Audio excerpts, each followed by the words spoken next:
So you had the first case involving the running the red light. Yes. And that was, how did that? That's ended, yes. And how was that resolved?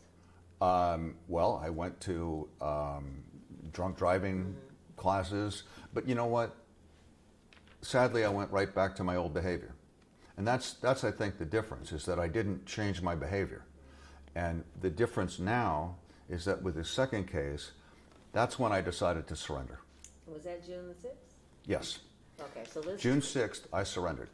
And the difference is... When you say you surrendered, do you mean to authorities or you mean to... No, I surrendered to myself. I surrendered to God or a higher power, to AA. I just surrendered. I said, I'm sick of the lies, I'm sick of the chaos, and I'm sick of being sick. And I'm sick of living like this, because if I continue to live like this, I'm just going to die. And thank God I did, because I'm just a completely different person now. I no longer have to live a lie. I'm completely different on the outside. I work out, instead of drinking, I work out 6 times a week. I've lost 25 pounds. I'm solid muscle now.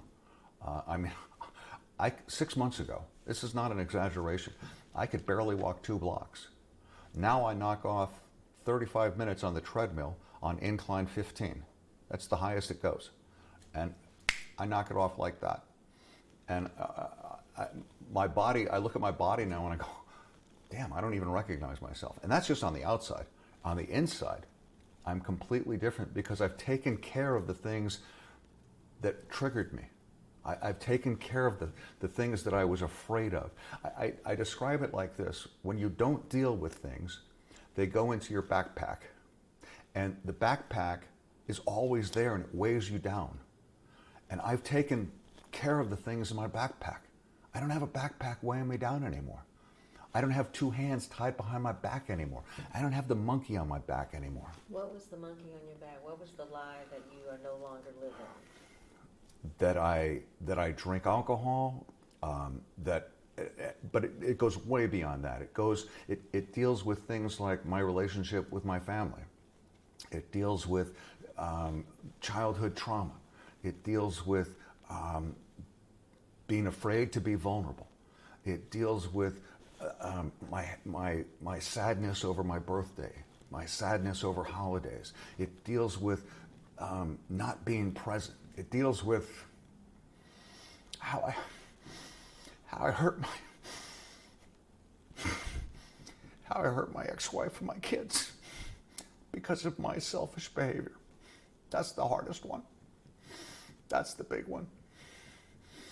And you were doing that because you were drinking. Yeah, well, I did it because I was drinking, and I did it because I was a selfish prick, to be blunt. And I'm not that way anymore. And how did you come to face, all of us have demons, so how did you come to face your issues? What, June 6th turned the corner for you? Great question. I'll tell you exactly how. I go to 5 AA meetings a week. I have a sponsor, and I work the steps. I want to tell you about, I read part of Matthew Perry's book. And in his book, he talks about how he felt shame. And so did I. I felt shame for so long. And sadly, because of that shame, as successful as I was, I could never enjoy it, because I felt so much shame. And I felt shame because I let down so many people, and I was living a lie, and I could never be honest with everyone. And I was damn good at what I did.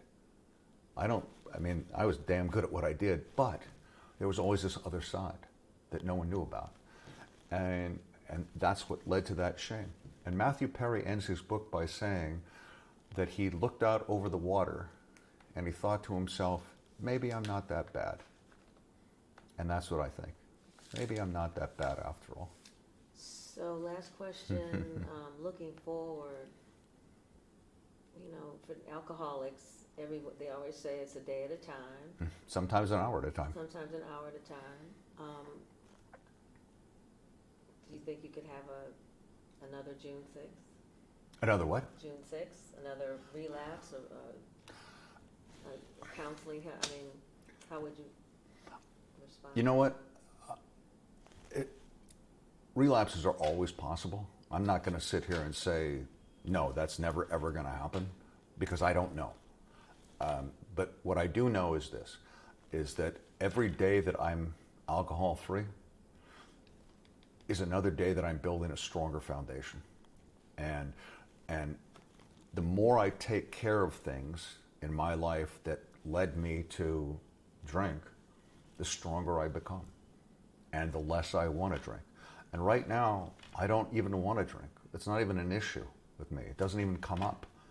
And that's not, again, to say that it might, but what we're taught is how to deal with life's ups and downs without running from mommy's little helper. That's what I always did. Alcoholics like myself can always convince ourselves, well, I've had a great day, I should get a drink. Oh, I've had a bad day, I should get a drink. We can come up with a million excuses. God, we're great at that. But now we're learning just, life's ups and downs. You just deal with them. You deal with them like we call them normies, just like a normal person. And that's what I want to be, as a normal person. I don't want to ever go back to that way of life. That way of life was sick, and I don't want to be sick anymore.